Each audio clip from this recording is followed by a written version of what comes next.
basically I'm always on Twitter, and I just saw that Adam Schefter reported that Dwayne Haskins and the Pittsburgh Steelers have agreed to a 1-year deal.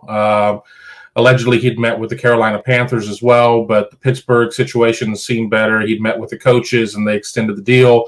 So now he will have an opportunity to learn under Ben Roethlisberger and in the Mike Tomlin system. And any system, in my opinion, is better than what he was dealing with the Washington football team.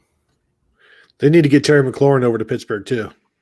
Yeah, Terry McLaurin's had a great start to his career. Yeah, no question. I like this for the Steelers.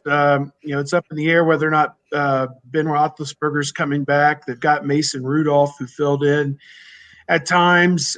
Really, all of last season he had to fill in, and now you bring Haskins in there as kind of a no-risk situation. I got to figure the contract terms very favorable for Pittsburgh. I'm not sure if Washington's still on the hook to pay him for some or all of what they might owe him for next year or whatever, but not sure how that all works in the NFL. But I think that Haskins learned a very valuable lesson in Washington, that we wear caps and sleeves at this level. And, we dot the I's, we cross the T's, and that means being the first guy in, the last guy out, and no off the field crap. And I put a thing on Twitter when I saw that he needs to go and attach himself to Cam Hayward, who's been a pro's pro for the Steelers for a full decade and an Ohio State guy through and through, and just follow his lead and get advice from him on where he should live and how to assimilate the Steelers culture and what Coach Tomlin and the general manager and everybody there wants. And he'd do a lot worse than to have Cam Hayward as his mentor. So I think the potential is there. That job's going to be open either this year or next year. Can't imagine Ben hanging on for too much longer, given, his body's been battered and beaten from side to side. But great opportunity, I think, there on what's usually a playoff team, obviously. Steve, you said it about as succinctly as possible. Cam Hayward has been, yes, exactly, just what you just said, a pro's pro on and off the field. He's had a great career with the Pittsburgh Steelers. He has been a stalwart with that organization. They love him. I mean, they couldn't be happier.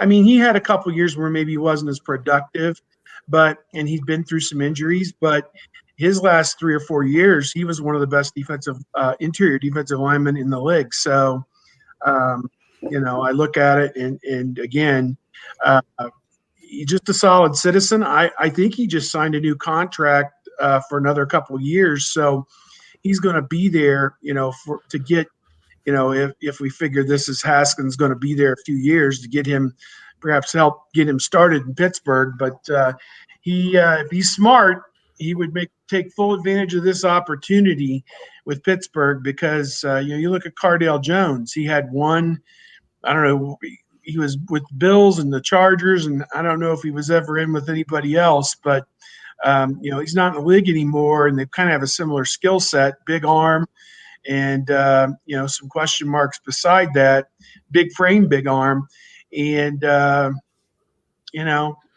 you got to earn the money now. So that's he's kind of on an uphill battle right now to earn a spot. Our overlap of Cleveland Browns, Ohio State Buckeye fans won't want to hear this, but if you're talking about a stable organization outside of New England, and of course that was based on 2 individuals in particular and Robert Kraft, it's in Pittsburgh. My son asked me a few years ago, he said, is there a team in the NFL? Because I was talking about the constant change and saying 5 years ago, these teams were really good and competing for championships. Now these teams are really bad. And he said, is there anybody that's been good just all the time? And I said, the Pittsburgh Steelers, ever since Chuck Noll took over by his 2nd or 3rd season, they've had maybe 2 consecutive marginal seasons a couple times, the Noll to Cowher transition a couple times, a 6-10, 8-8, and then they're back at it and going on another 10 or 15 year run. They've been consistently good for forever.